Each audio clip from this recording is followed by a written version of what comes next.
on, everyone? Chris from Pickdawgz.com here with the Wraparound. We're going to be breaking down the NHL action going down on Saturday, November 11th, 2023. Before we get into it, though, if you like this content, make sure you drop a thumbs up and subscribe to our channel. And if you're looking for my best bets, including my daily $19 best bet and my NHL breakaway, make sure you head to Pickdawgz.com and click the Premium Picks tab at the top of the page.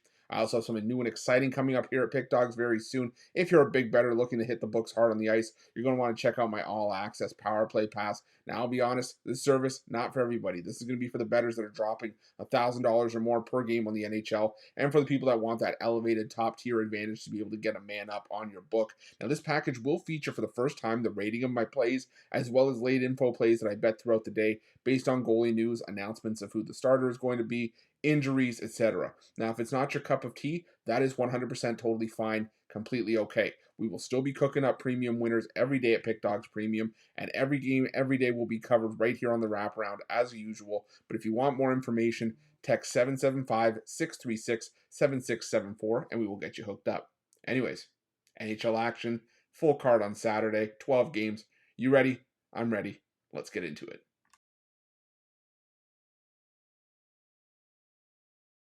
Our first matchup on Saturday takes us to Little Caesars Arena, where the Detroit Red Wings host the Columbus Blue Jackets. And the problem that I have with the Columbus Blue Jackets here is that, you look head-to-head between these two teams. The road team has won the last 5 meetings, so maybe that gives you some hope that the Blue Jackets could contend here. The problem that I have is that the Blue Jackets still remain to be one of the worst teams in the NHL on the road this season, even going back to last year. 1-2-2 on the road so far this season. They've lost 3 straight and 7 of their last 8. Now, Detroit, not much better. They've lost 6 of their last 8. They're coming in on back-to-back losses. But between these two teams, which do I feel is more likely to be able to bounce back here? I think the Detroit Red Wings are just the better team. They have the more trustworthy goaltending, in my opinion. So give me the Detroit Red Wings on the money line in this one. Don't love this price. Don't love a lot on Saturday's card, and it starts here, unfortunately.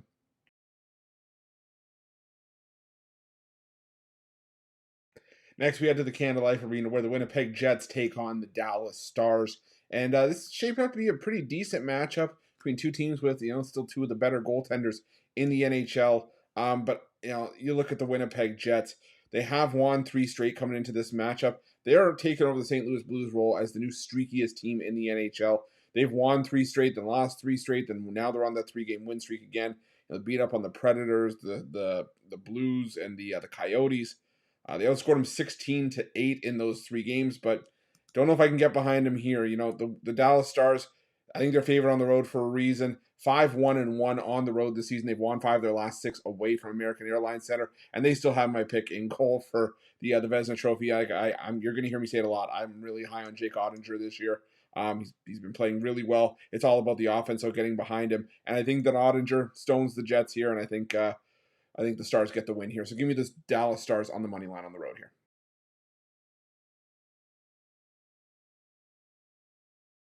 Next, we head to the Bell Center, where the Montreal Canadiens take on the Boston Bruins. And, right now it's just, I think, a case of the haves versus the have-nots.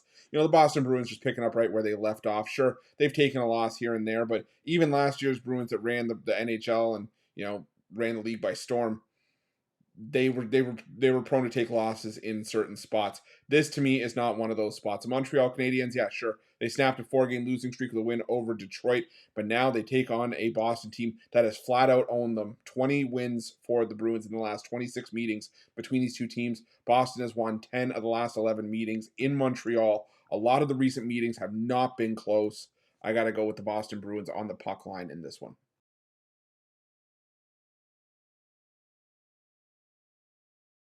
Next, we head to the Canadian Tire Center, where the Ottawa Senators take on the Calgary Flames. The Flames coming in on the back-to-back after falling to Toronto in a shootout on Friday. And for me, this game is all about the lesser of two evils. Do you take the Calgary Flames, who have gone 6-2 in their last 8 games played on no rest, but are still also 2-6 total on the road this season, or do you take the Ottawa Senators, who have lost 6 of their last 8 games as well? For me, without knowing who the Flames are going to start here, could see Dustin Wolf. I believe he could be making his NHL debut, or even then, he's still a very young goaltender. Or Jacob Markstrom, who has really been struggling. Or do you even see Dan Vladar going back-to-back starts? I don't think so. I think the Flames will have a contingency plan. But whoever it is, They're not getting my money. The Ottawa Senators, sure, they've been struggling and they've been uncharacteristically bad at home. They've lost 5 straight at home after starting the year 3-0 on home ice, but it's still the Flames for me here. They're still one of the worst teams in the NHL right now, and until they sort of figure it out, like I said, they're not seeing my money. So give me the Ottawa Senators on the money line in this one.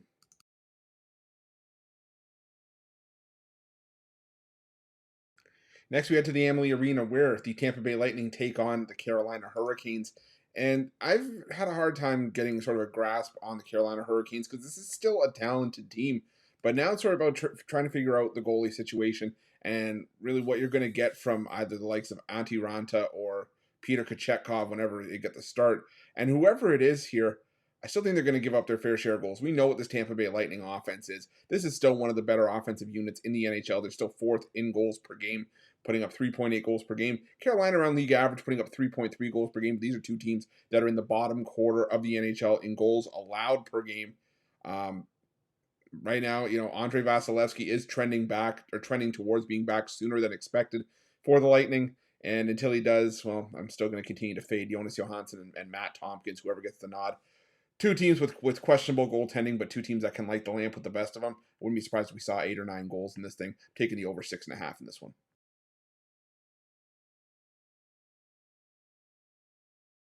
Next, we had the Scotiabank Arena where the Toronto Maple Leafs take on the Vancouver Canucks. And this is an interesting matchup, mainly for me because I like betting on the Canucks, but I'm also a Leafs fan. So it's like somewhere I've got to draw the line. And head to head, the trends point towards the Toronto Maple Leafs. You look head to head between these two teams. The Canucks are just 3-13 in the last 16 meetings in Toronto, and the home team is 25-3 in the last 28 meetings between these two teams.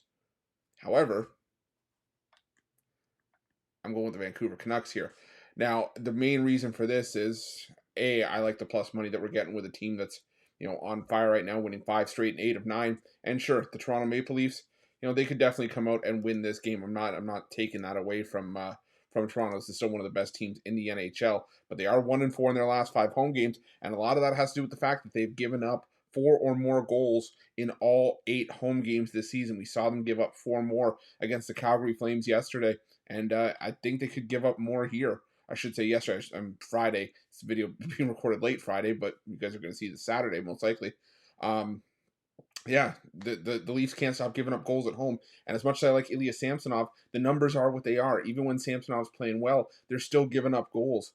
The Vancouver Canucks aren't. They're giving up 2 goals or less more often than not, especially over the course of this win streak. So give me the Vancouver Canucks at plus money in this one.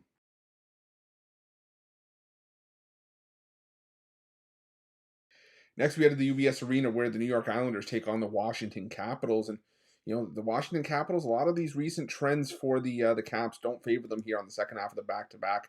They are just 3-10 in their last 13 games played on no rest, and 4-10 in the last 14 times they've been in the third game of a 3-4 night situation. But the head-to-head trends favor Washington here. The road team 4-1 in the last 5 meetings. The underdog 5-2 in the last 7, and Washington 5-1 in the last 6 meetings in New York. Now New York, they're not playing great right now. They've lost 3 straight and 7 of 10. And part of that is because they like to play that defensive style of hockey, that gritty style where there aren't a ton of goals being scored. The problem is for the Islanders is that there are goals being scored, but they're picking out the puck out of their own net. They're giving up 4 goals a night, and that defensive style that you're comfortable playing doesn't work when you're giving up that many goals because you're playing from behind. And then you got to try to go out and chase the game, and it just doesn't work. And I think the Washington Capitals, they took it to New Jersey on Friday. I think they hold some value here, so I'm going to take the Washington Capitals on the money line in this one, plus 150.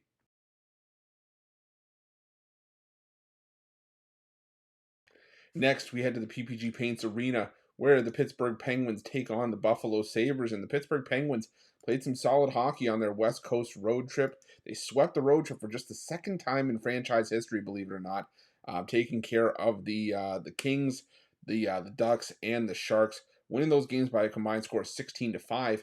But the problem I have is that now they head back home, and this is a tough schedule spot, where they only had one day to sort of get back on track, get the body clock right after extended trip on the West Coast. And I think the Sabres could take advantage here. The Pittsburgh Penguins, have had their ups and downs this season. I haven't been the biggest fan of their goaltending. Granted, it has been playing better in spots as of late, and the Sabres have had their blips as well. But I feel the Sabres are sort of right on par. I think these two teams are fairly even in how they've been playing for the most part as of late, especially between the pipes. And when that's the case, when we're getting anything more than a true coin flip price, anything like a minus 110 or an even money, we're getting plus 128 here in what I feel should be a coin flip. So I'm going to take a shot on the value here, go with the Sabres at plus 128.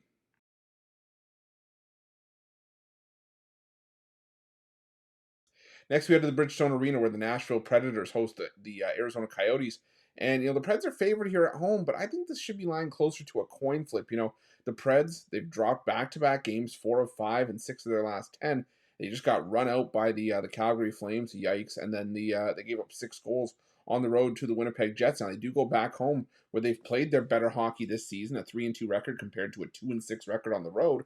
But the Arizona Coyotes are no slouch. They've still got some solid goaltending. Carl Vamelka and Connor Ingram, despite the win-loss record maybe not being there for Vamelka right now. But I still think that the Coyotes hold some value here. They've been able to trade blows with the Preds back and forth in recent years. It's two teams alternating wins in each of the last 6 meetings. But I think Arizona, like I said, holds some value here. I just can't get to with the Preds right now. They have some decent goaltending, but there's been times where it hasn't necessarily shown, and the offense hasn't been all that consistent. I like the upside of the Arizona Coyotes here. So give me the Coyotes here at plus 120.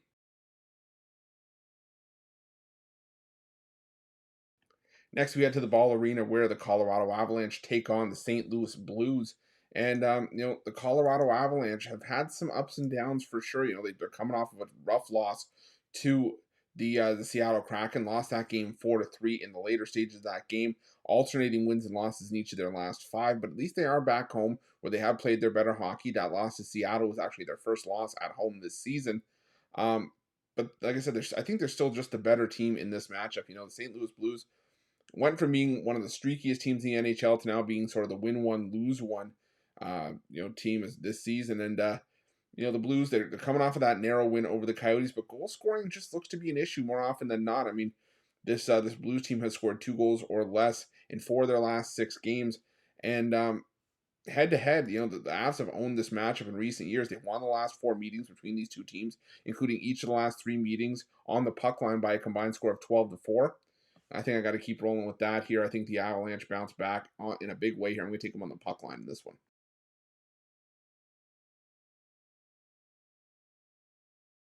Next, we head to the Climate Pledge Arena where the Seattle Kraken take on the Edmonton Oilers. And man, it just feels like the Oilers have hit rock bottom. At the time this video is being recorded, Jay Woodcroft still the head coach of the Edmonton Oilers, but I don't know how much longer that's going to be for. I mean, I think they hit rock bottom in that loss to the San Jose Sharks. They've now lost 4 straight, 8 of 9.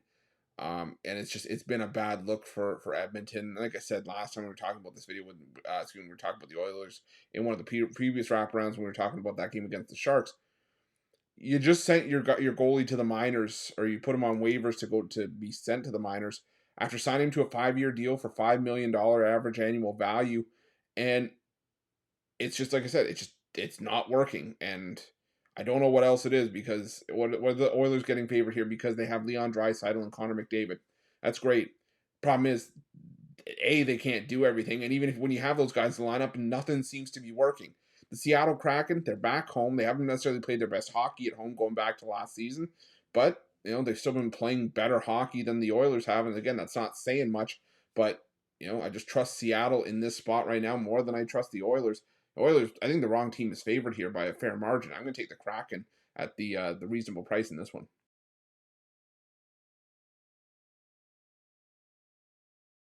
And our final game for Saturday's card takes us to the Crypto.com arena where the Los Angeles Kings host the Philadelphia Flyers. And the Flyers are coming into this game on the back-to-back, but I'll give them credit. They beat the crap out of the Anaheim Ducks on Friday. They took that game 6-3. And while the Flyers are still, they've lost 7 of their last 10 games, like I said, they looked good in that one. And now they take on a Los Angeles team that, came back home, took the loss against the Pittsburgh Penguins. But the alarming thing for me is we know that the Kings have played their better hockey on the road. They're 7-0, but they are 1-5 at home this season. 1-2 and I guess 1, 2, and 3 if you combine the overtime and the shootout losses. That's not necessarily all that good for a Los Angeles Kings team that still has a fair bit of work to do at home this season. Um, I'm gonna take a shot here with the Flyers plus the goal and a half in this one. I think that even if the Flyers lose this game, I could easily see a 4-3 kind of game. Um, Maybe the correct score is worth a look. You could also put a little bit on the Flyers on money line if you want. But from what I'm seeing, it looks like it's probably going to be Carter Hart that gets the start here. Samuel Ersson started on Friday. He's the backup, so you put your best goalie forward here, and I think Carter Hart could potentially help the Flyers steal one here. He'll at least keep him in this game if he's the one that gets the nod. So give me the Flyers plus the goal and a half in this one to round things out. That's it. That's all the NHL action on Saturday, November 11th, 2023. If you like this video, make sure you smash that like button and subscribe to our channel. Also, make sure you have notifications turned on to get the newest and most up-to-date content here at Pick Dawgz. And a reminder, if you're looking for my best bets, check out Pick Dawgz Premium. And also, if you're looking for more information on my all-access Power Play Pass and to find out if it's right for you, make sure to text 775-636-7674 and make sure to let me know your NHL picks in the comment section below. Thanks for watching. Good luck.